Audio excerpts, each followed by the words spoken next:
Thank you, Petrus. Actually, also in terms of that Lazada University, I've been also in talks with Lazada University. They're asking TEMS if we can also create some programs to help their trainer sellers.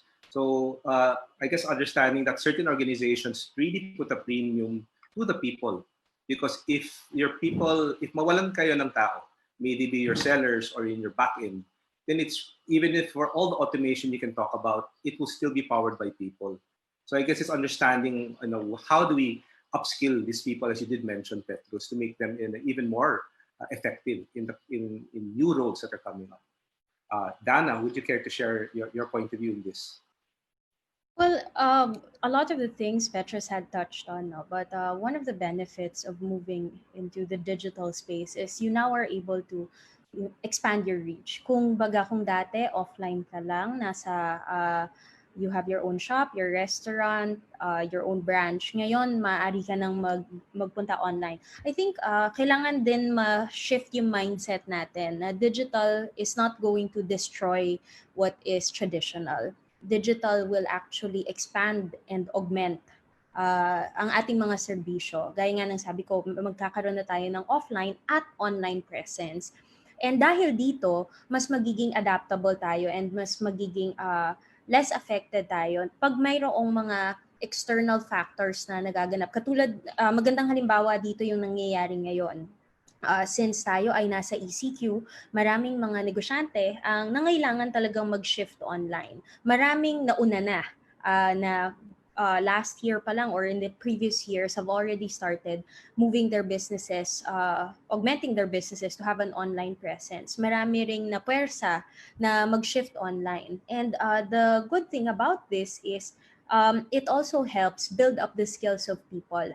I think that just because you go digital doesn't mean that it will render people unnecessary. People upskilling, na mention ito multiple times kanina, no? Magbibigay ako ng example. So sa Lalamove, para maging fully onboarded or fully verified driver ka, kinakailangan ay matrain ka, pumasa ka sa exam, ma-screen lahat ng requirements mo. Lahat ito ginagawa ng ating mga trainers. So, ang ating trainers team ay napakalaki. Pero ngayong tayo ay nasa ECQ, at fully digital na at fully virtual na ang ating onboarding sa mga partner drivers, hindi ibig sabihin nito wala ng trabaho ang ating mga trainers. It's also the responsibility of the companies to ensure the security of the jobs of our people by constantly upskilling them and training them to expand their capability. So ngayon, ang ating mga trainers ay hindi obsolete. In fact, we will be severely crippled if not for our trainers that are still working in supporting our virtual training. Dahil kailangan pa rin naman may human touch pa rin kahit na naging digital na tayo. And moving into digital, syempre, I don't think this will deplete job opportunities for people. In fact, the amount of jobs created by companies that have digitized is exponential. Magbibigay din ako ng isa pang halimbawa. So, ang Lalamove ay may daang-daang employees. Apart from this, meron din po tayong libo-libong drivers. We serve almost 60,000 drivers or entrepreneurs in the platform. And then meron din po tayong milyong-milyong SMEs at consumers na nakadepende sa digital platform. So hindi dahil nag-digital tayo, mawawalan na tayo ng trabaho. I think that it is an opportunity creator more than anything. Thank you, Dana. I can connect to what you said also because you mentioned that digital will not take away. But if with the proper mindset and also applied properly, it is really an enhancement and augmentation of what your current businesses already have. Okay, thank you very much, Dana. JP, on your end, what are the benefits of transformation in e-commerce? Yeah, I guess marami rin kasi mga layered questions dito. So number one is, mahal ba siya? Nasa inyo po yon kung gusto niyo na mahal o gusto niyo na mura. Para pong kotse, di po ba? Pag bibili ka ng kotse, pwede ka bumili ng SUV, pero pwede ka naman po bumili ng mas murang brand. Ganun po yun. So, sa panahon po ngayon, sobrang dami na technology na pwedeng gamitin. Software, platforms, everything. na available for the business people na magagamit. So it's about being able to find them and yun po, pag-aralan niyo po yung mga technology na yun. So what's the main benefit of going digital? Alam po natin, 'di ba, sa management, sa business courses, lagi po pinag-aaralan yan yung triangle, yung parang yung the mouth of the tiger, nakataas, nakababa, nakabukas yan, 'di ba? Pataas is profit, pababa is cost. Yun po ang purpose of going digital. To be able to automate as much as possible and to speed up processes para bumaba ang cost, bumilis ang trabaho, at umakyat ang profit. Yun po yung pinaka-benefit niyan. But a lot of people are saying, pero paano kung napakataas ng investment na ginawa ko sa simula? Right? So, yung pong pag-akyat ng profit at pagbaba ng cost, magte-take effect po yan kapag na-implement nyo na po siya talaga ng tama. So, meron pong phases yung pag-implement ng transformation. Merong phase wherein pinag-aaralan nyo pa lang, may phase na pinapilot nyo na siya, may phase na talaga ni-roll out nyo na. And yung pagbaba ng cost at pagtaas ng profit, nandun po yun sa phase na ni-roll out nyo na. Kasi remember, ang pag-roll out po ng digital transformation, hindi lang naman po kayo yan or mga tao nyo . Remember, your customers, the ones you are dealing with, sila rin po, mararamdaman nila yan. Kung dati po, storefront tayo, nakikita lang tayo sa SM kasi wala po tayong contract sa Ayala Malls. Ngayon po, online na tayo. So even your customers, ma-feel na nila that they can always reach you better and reach you easier kasi may web presence na kayo or nasa Lazada na kayo, di ba? Madalas ipopromote yan. We are now in Lazada. Di ba? Nakakakita kayo ng advertisement ng gano'n. So even the customers, ma-feel nila yan. Yung supplier nyo, yung supply chain niyo, mararamdaman din nila yung transformation niyo. I'll be very honest, hindi po lahat ng transformation is about bringing yourself out there online to the world. May transformation din po kasi na nangyayari na nasa likod, nasa back office yung transformation. You and your supplier, you and your distribution network. Lalo na pag B2B po, ang business to business po ang pinag-uusapan. So yung mga ganung bagay po. No? So for me, those are the key benefits of going digital. Parang sa amin po sa UnionBank, nung nagsimula kami mag-offer ng account opening sa app, biglang, I think, 2,000, 3,000% spike in terms of account opening for personal accounts. So yung mga ganung bagay po, yung mga benefits. Marirealize yung benefits once that your customer or the people you intend to na maka-feel ng benefit has really seen that actual speed or convenience or whatever it is na yung goal ng transformation ninyo. I'd like to check also, there was one question. It was a very, very valid question about the people. Right? Go ahead. Go ahead.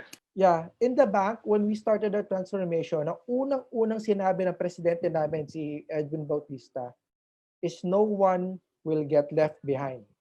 Ang ibig sabihin po nun, hindi porket nagtatransform kami, mawawala na kayo ng trabaho.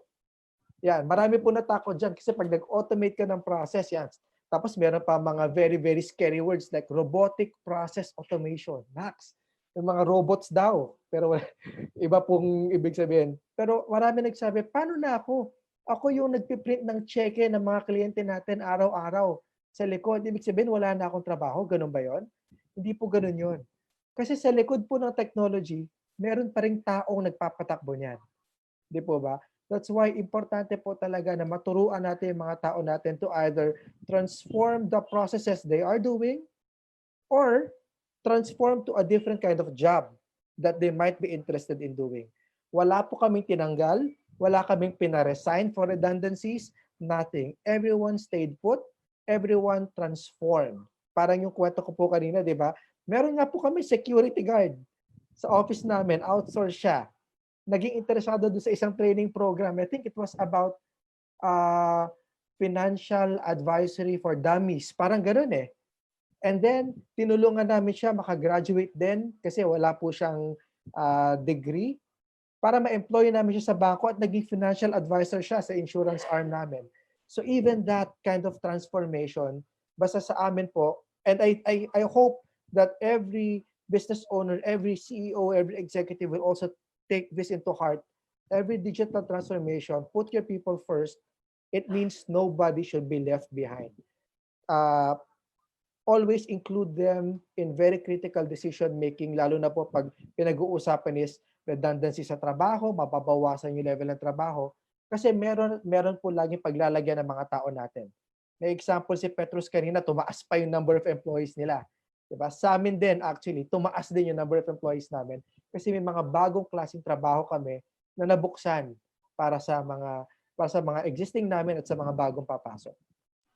Okay, maraming salamat JP. So again, trying to see anong common sa lahat. So for all of your services seem to have given a convenience to your end user or yung kasama po sa ecosystem ninyo.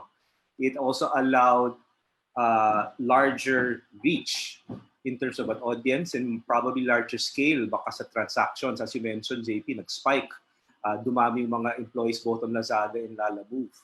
And as that goes, I think may inherent challenge din po yan.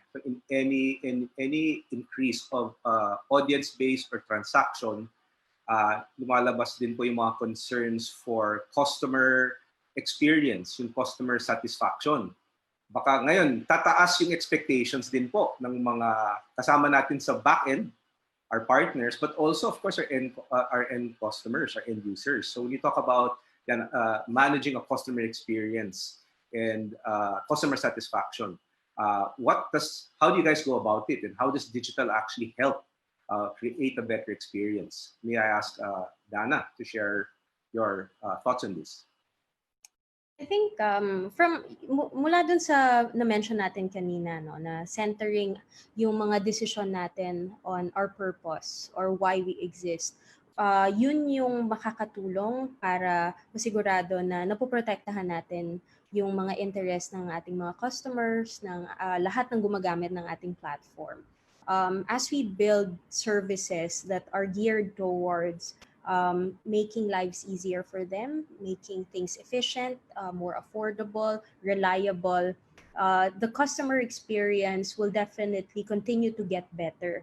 The nice thing din po about going digital is mas mabilis tayong makakagalaw as compared to sa way back 10, 20 years from now. If you want to make a decision or build something new, build a new factory, hire more drivers, buy more vehicles, mas matagal ito. Pero ngayong nasa digital na tayo, mas mabilis tayong nakakagalaw, nakakapag-isip, nakakapag-test, nakakapag-execute. If it fails, we go back again, we test it, we build something new centered on our why, we test it again, and then we push it out in the market. I like what Petrus had said earlier, that Lazada now is not the Lazada it was when it started in 2012, because that's really what digital platforms should continue to have innately, which is continuing to adapt to whatever the market will dictate or the market or our customers' needs are. Okay, all right. Thank you, Dana. If you can hear from Petrus. Yeah, no. What Dana said is very real to us. No? And let me give an example about that. Actually, if you think about it, ang mga customer pag online na, mas demanding pa sila. Why do I say that? Dati, hindi mo pa na-receive yung item mo, hindi mo na kailangan makita yan. Pero over the years that e-commerce has been here, we had to create a solution para people are able to track their item. Na hindi mo kailangan tawagan yung customer service. Kaya on the app, di ba, nagkaroon na kami ng tracking number na makikita mo yon online. Na, nasa na ba yung item ko? Nasa sort center na ba yan? Na-pick up na ba yan? Na-pick up na ba from the seller or na-pack na ba niya? Or parating na ba sa akin yan? So, that's one of the ways that technology has accelerated ito and trying to go and meet the demands of the customers. And as customers get this better service, as things improve, they actually become more demanding because they suddenly realize na, uy, pwede pala ganito. Why don't I demand for something better? Now, we're actually seeing a lot of people demanding for faster delivery time, more quality ng products. Now they're also asking about security. So these are things na as a platform are good things for us to improve on. And constantly, as Dana said, as a platform, we are continuously evolving. And how is that happening? We're using technology. So technology is enabling us to respond faster to all these concerns and wants of the customer. So I think that's how technology really helps answer the customer experience, and not just the customer experience, no, pati yung mga seller experience. So both on both sides, a lot of developments are happening, and at the core of it is itong seller and buyer interaction. Thank you, Pet. And also to our guest panelists, I'm sure you're also seeing a number of the questions being posed. So if you see that there's anything relevant that you want to add on to your answers as you're replying, feel free to address those as well. I think that's JP did also earlier by answering another question that was relevant to his answer. But yes, JP, in terms of your point of view, in terms of the customer experience. Customer experience, alam mo, tama kayong lahat. Gumagrabe na gumagrabe anytime you go online, no? Of course, because mas madali ka na nila maka-interact eh. That's one. So, what we do also, we created a department inside. We call it the Customer Experience Group, the CX Group, no? And their job really is to keep the ears as close to the ground as possible. Always listen, and relay what the customers are saying to the main bank. And doon po kami nag-a-adjust, doon kami nag-a-adapt para po mabilis yung aming interaction at pagsagot. Now, the Customer Experience Group, they minamanage po nila para sa amin kung ano yung mga positive, negative, and mga neutral responses of customers. Especially po ngayon, napakadaming channels. May magsasabi ng maganda sa Facebook, may hindi nagsasabi ng maganda sa Instagram. Iba-iba po yan eh. So if hindi ka po nakatingin sa lahat ng channels where your customers are speaking, doon po normally nagkakaroon ng problema. So again, lagi ko po rin sinasabi, pag may nagtatanong, saan ba dapat ako nagpo-promote ng aking mga produkto? Unang-una, nasaan ba yung customers nyo? Yun po yung importante. Saan sila nakikipag-communicate sa inyo? Kung dati storefront, at napapansin nyo, yung mga customers ko, parang mga estudyante itong mga to. O nasaan ba maraming estudyante? Maraming estudyante nasa Lazada, nasa Shopee, mga ganyan, o nasa Facebook. Then that is where you engage. And always keep your eyes in those engagement channels, lalo na pag digital. Minsan nangyayari, may mga kliyente rin nagtanong sa akin, nakakapagod kasi kung palagi kang nasa Facebook, palagi kang nasa Twitter, palagi kang nagbabasa. Alam nyo po, importante po kasi kapag hindi kayo nagbasa, hindi nyo makikita yung mga complaints. And one complaint that is not answered will ripple to 5 different complaints. Minsan nga po, ang isang tao o isang kliyente, kapag nagreklamo sa Facebook yan, tapos naglagay ka ng post, may bago akong produkto, ito siya. Makikita mo siya yung unang-unang comment, yung ang binireklamo ko, hindi mo pa sinasagot, may bago ka na naman ganyan. Diba? Mahirap yun ha. Dapat yung customer experience talaga, always immediately as fast as you can, masagot nyo kagad kung meron mga complaint. Kung may praises, magpasalamat kayo agad sa kanila. And then, again, just always keep your ears on the ground, your eyes on the screen kung nasa online na kayo na channel. Iwasan nyo po, lalo na sa mga mag-e-commerce on the retail space, the food space, for example. Iwasan nyo po magkaroon ng comment na, 5 araw na ako nag-aantay, wala pa yung delivery ko. Yan. If you have your ears on the ground, may iwasan nyo magkaroon ng ganong comment. You will always be engaging your customer. Message them, ma'am, preparing na po kami.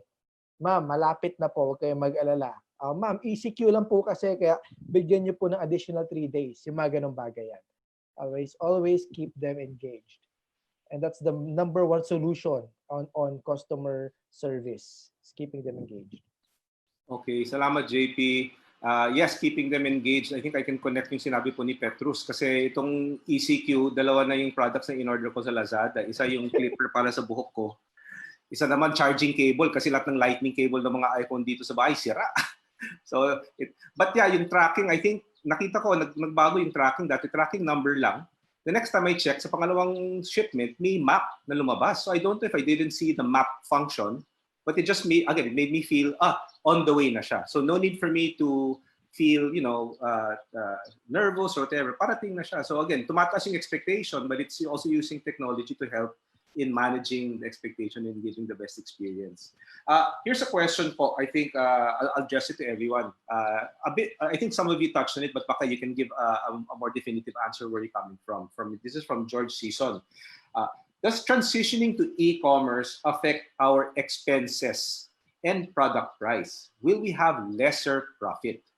So again, I mean, there are many ways I'm sure of answering that, but maybe just to manage, we have around 10, 15 minutes. But again, is it expensive? Will our profits be lower? So I'm sure that's it's depend context. But let's hear everyone in terms of your answers. Dana, what would your response to this question be? Is it expensive? Will your profits go down?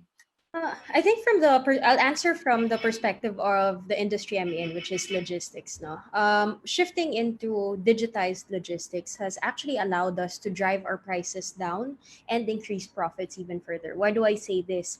Dahil we expanded our reach, more customers are serviced, more drivers are onboarded, mas marami po ang nasuserbisyohan nating orders, mas malaki po ang kinikita. Therefore, mas napapababa natin ang pricing. Lalo-lalo na ang expectations ng mga tao ay nag-iiba na ngayon. Kung dati okay lang na 3 to 7 days ang item ninyo, ngayon kailangan same day, within 1 hour, I need to get my items immediately. So touching on driving price down, enabling profits to go higher, I also want to touch on expanding services further dahil nga tayo ay nasa digital space na. So, na-mention ko rin kanina na hindi tayo dapat matakot to shift to digital. Wala pong, if anything, this will augment and expand your services even further. In worst case scenarios like what we have now in the COVID situation, you still have your digital presence. In the best case scenario where everything is normal, meron kang offline, meron kang online, at tumatakbo ang negosyo mo with 2 areas now. Okay, thank you, Dana. I think the last part of your question, I wanted to relate it to one of the questions the audience. Someone was asking about e-commerce, if you still have your brick and mortar storefront and also having a digital storefront. But I don't know if that answers the question, but there is now a benefit that you can manage your click and mortar at yung brick and mortar. So never na po natutulog yung click and mortar natin 24/7. So that's a distinct benefit.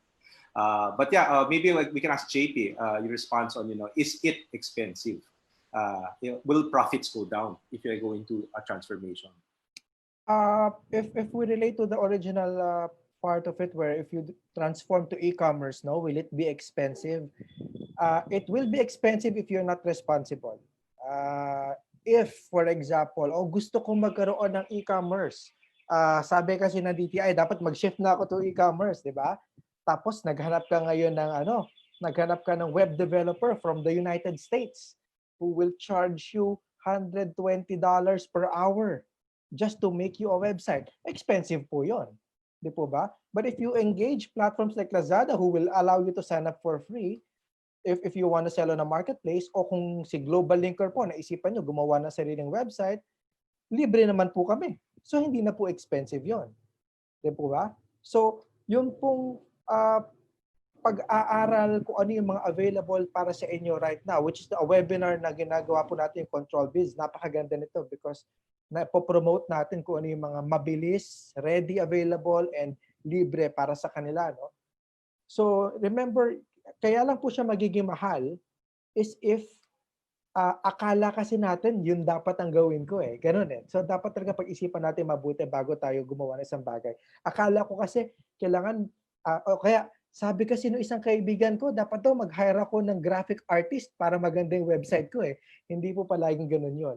Sabi kasi sa akin nung isang consultant ko, yung kabarkada ko, kailangan billing ko daw tong software na to. Eh mahal-mahal naman pala. Kaya siya nagiging mahal. Dahil gano'n. So always remember, there's other alternatives when you do transformation.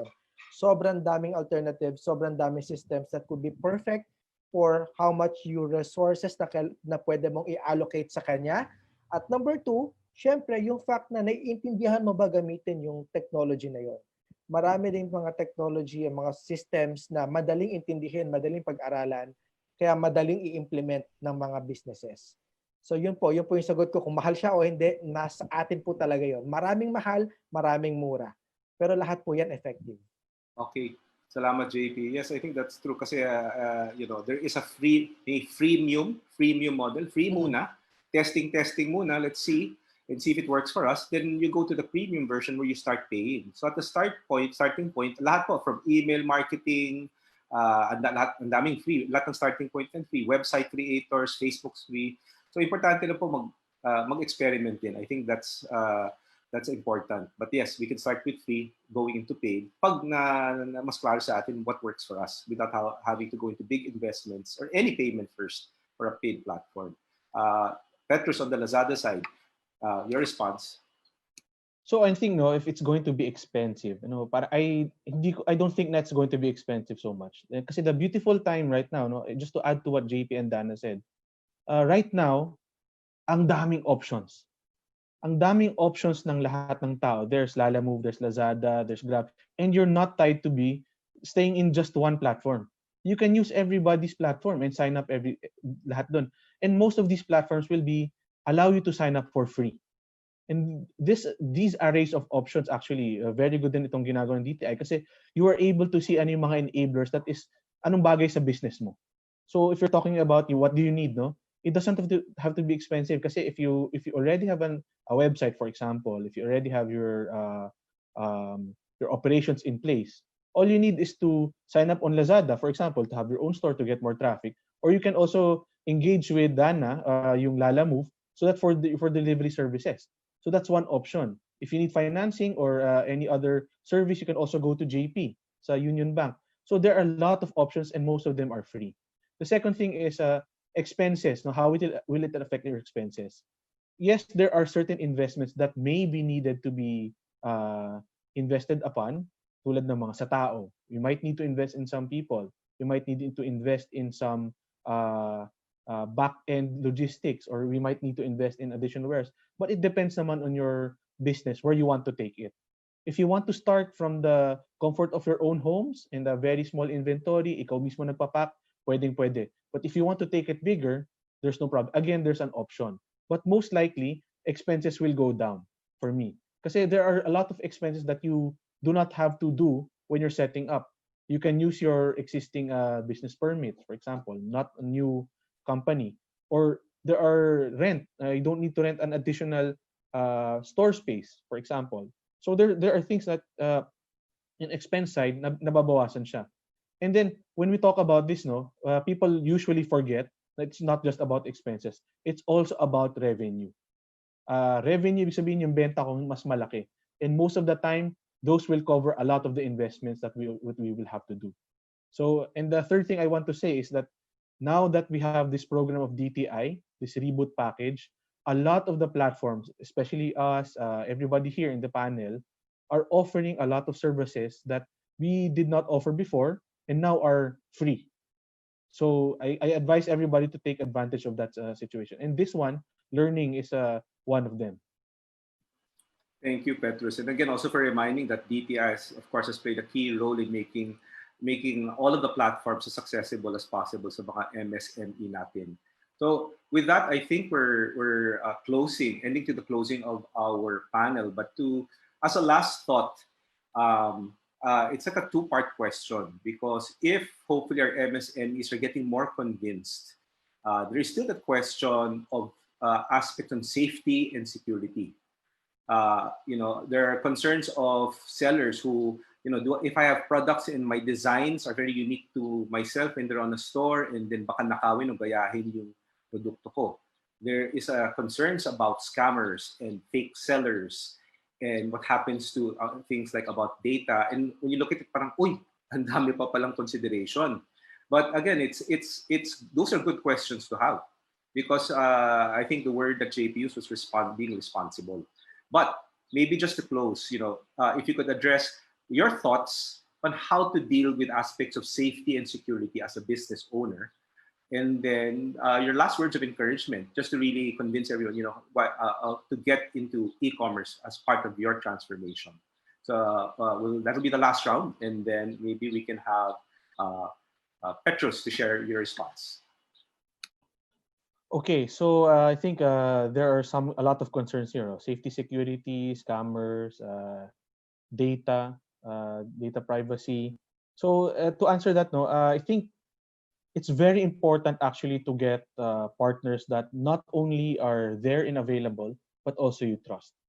So at least for most of the partners that EDT has engaged, pwede po kayong mag-trust doon. So security and safety, for example, on our side, we have a biz risk team and a platform governance team that 24 hours a day, may mga technology kami na nag-sweep to the platform to check.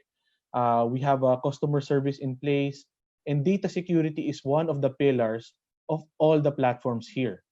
So including us, no, we have one of the biggest uh, technology backers in the world. And we are employing that to make sure that all our customers or sellers are safe. Now, with that, no, I'd like also to answer one of the Q&As, sabi na, kasi I think a lot of questions, I'm going through them. Tinatanong nila parang, pwede ba sa akin yan? Or I think some of them are very specific. Pwede ba yan sa motors and parts? Pwede ba yan sa food? And for us, yes. So all the categories have something to benefit in terms of going digital. And one of the benefits actually is if you engage a trusted partner, is that you're also taking part in that trust. So of course there will be people who will try to do something that the platforms do not intend to. But that is a constant evolution of the platform. We are constantly looking for ways to serve, and I think together the community will find and look for ways to be able to solve these concerns. Thank you, Petros. Maybe have JP.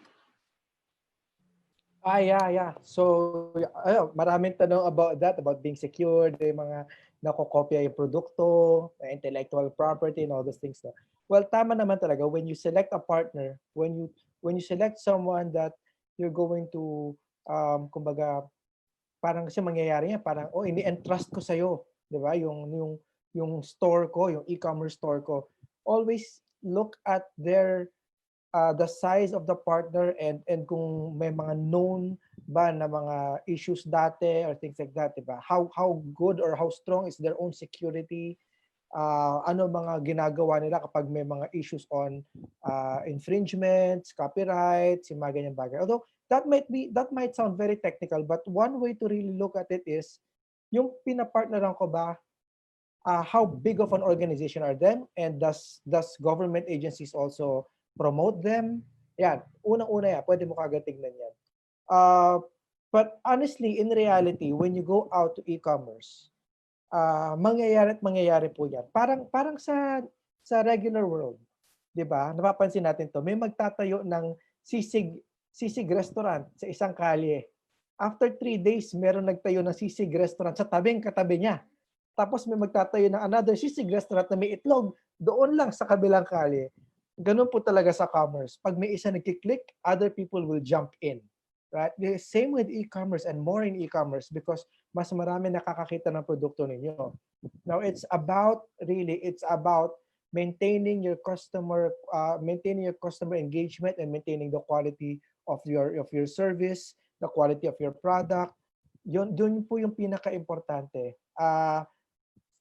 Right now, mag-search ka ng hair clipper online, you will find, di ba? How many? 1,000 different sellers of hair clippers. Ganun po talaga yon. Pero tignan nyo, kanino kayo mag-gravitate? Una kayo mag-gravitate, tignan nyo, 5 stars tong taong to, trusted siya. Di ba? That's one. So, as a seller, you have to make sure in marketplaces like Lazada, you also keep that high rating and trust rating of other customers kasi doon po sila really mag-gravitate. Second is, titignan nyo, di ba, pag nakita nyo shipping from other countries or shipping from NCR or promise a 7-day shipping, 3-day shipping, yan yung mga value add, yung mga keeping your brand promise alive dun sa customers, and that's more that people will gravitate towards you. Kasi honestly, again, if a customer suddenly posts, yung produkto 20 days bago ko nakuha, tapos pagbukas ko ng box, sira agad. Scrap na yon. Mawawala ka na sa listahan ng ibang mga buyers. So you have to maintain So even if maraming kumopya sa'yo, don't worry. Hindi nila makokopya yung ikaw na nag-provide ng different kind of value add service para sa mga tao. Yan po. Okay, thank you, JP. And for the final response for this panel, may we ask Dana to share her point of view. Alam mo, napakaganda na i-close natin itong panel na to with that question. Ano? Kasi I'm sure, napakadaling sabihin, go digital, madaling mag-digital. Pero inherently, it's such a big change for people. And change is really something that we have to manage within our teams, with ourselves. So, understandable na there are concerns on safety, security, whether makokopya ba yung produkto ko, ang data ko ba secured. But before we get to that, one thing that I hope everyone, all the entrepreneurs here, keep in mind is we need to know what our core value proposition is. Ano ba ang nagpapaiba sa produkto mo or sa serbisyo mo? Dahil gaya nga ng na-mention kanina ni JP, kung nag-iisa ka ngayon, chances are magiging 100 na ang kumukopya sa'yo by tomorrow. And that's natural. Sabi nga nila, imitation is the best form of flattery, diba? Dahil alam mo na relevant ang produkto o ang serbisyo mo. Pero ano ang value proposition mo na iyo lang, ang specialty mo ay sa'yo lang. Kaya napaka-importante na we secure that more than anything. Now, secondly, as you go digital, both JP and Petrus touched on this, it's extremely important that you partner with reliable partners. All the partners that DTI endorses are reputable, are secure, and they will help you address any concerns on safety, security, data privacy. So these companies are already established. Hayaan na natin ang Lazada with their enhanced data security team, problemahin nila kung anong gagawin nila dyan. Habang ako as a seller, I will focus on making sure that my product is perfect, right? Hayaan na natin ang Lalamove problemahin kung ilan ng driver nila, ilan ng truck nila. Basta ako, ang sisiguraduhin ko, ang mga food na binibenta ko ay the best in the market. Right? Hayaan na natin, siguraduhin natin na meron tayong extended na mga payment services with the help of other digital banks that are in the industry. One strategy that some big companies previously employed before they got big is that they used to partner so much with multiple groups for services that are not their specialty. Kumbaga, hindi yun yung core nila. Bakit? Dahil mas maganda na mag-focus tayo dun sa core natin. And pag umabot tayo sa panahon, pag malaki na ang profits natin at may capability na tayo to do it ourselves, and our company is big enough to accommodate it, why not? Right? You don't have to take digital transformation from 0 to 100 agad. It can just be baby steps, 0 to 1 to 5 until you hit that 100. So maraming salamat po. Okay, with that, I'd like to thank very much our panelists, Dana from Lalamove, Petrus from Lazada, and JP from UnionBank. Again, the experience and expertise and insights that you shared, hopefully will help our MSMEs really dive into their transformation and maximizing e-commerce and everything digital to allow everyone to survive and thrive in the challenging situations. And I think also connecting it to how DTI has been moving this forward. It is an effort of bayanihan na magtutulungan po tayo. There are many ways that we are working with one another. And I think if there's a major takeaway that comes from this is that, how do we help everyone in our country to survive and thrive in this situation and also moving forward. With that, again, thank you to our panelists.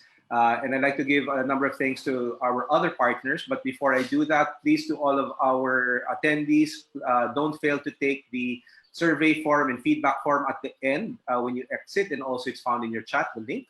But with that, thank you for having us, DTI STEMS as your learning partner, Wonderman Thompson as our agency partner, and also our other partners throughout the Control Plus Biz Reboot, Take Control of Your Business Now, Food Panda, GCash, Google, Grab Express and Grab Food, Lalamove, Lazada, Leadmore, PayMaya, PodX PayLink and PodX GoGo Express, Shopee, Singapore Institute of Materials Management, UnionBank, and Zalora.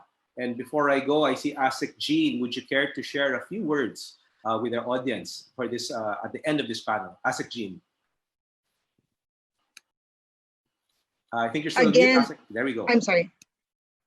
Yeah, thank you very much, TJ, again for splendid moderating session, for moderating the session. Also to JP and Petrus and Dana from Lalamove, to your teams, and thank you so much, of course, to ED Nestor Palabyab.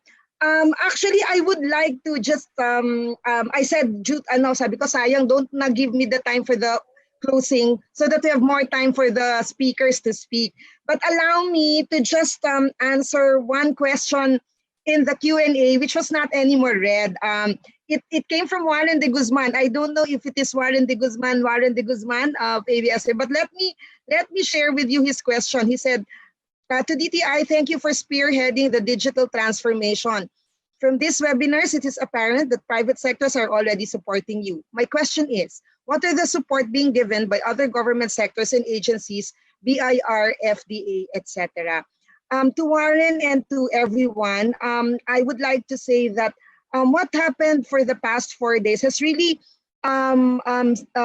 strengthened the view that indeed many of our mga kababayans are really wanting and really ready to accept e-commerce, no? And we realize that indeed there are many questions by our audience about what are the government policies, whether it is in the area of taxation, intellectual property. So I am pleased to inform you that yes, we will do a part 2. And this time we would like to bring in our regulators, because of course you have your business, you set up your business, but of course there are certain regulations that you have to abide by or comply with. So gusto ho natin ease of doing business. So gagawin din po natin yan. But I'm very happy next, sa lahat po na nakikinig sa atin sa Facebook Live at sa mga nandito po ngayon sa ating Zoom, next week po, lalagyan natin ng konti pang yung mga informasyon na gusto nyo pang dagdagan natin. Aayusin ho yan natin ng mga mukhang May 12 to 14, I think, bago po tayo ma-lift na siguro yung ating ECQ, no? We will use this time that we are in the lull to really answer all of the questions and get all of the other government agencies based again on your questions, on the viewers' questions. So there, thank you very much, and we only have one more session to go. I'm quite excited, but it has really been a pleasure. At salamat po sa mga nanonood all throughout the country. So thank you very much, TJ, and thank you everyone, Pet, Don, everybody, and JP. Thank you all for being so generous with your wisdom. Thank you. And thank you very much, Asik Jean, and of course DTI for putting all of this and bringing us all together with the true Bayanihan spirit. So yes, everyone, thank you for joining us. There'll be one more session later at 5 o'clock. So feel free to maybe field a few more questions on the Q&A function before we close it. But with that, good afternoon to everyone, and we hope to see you at the 5 o'clock session later this afternoon. So thank you, everyone.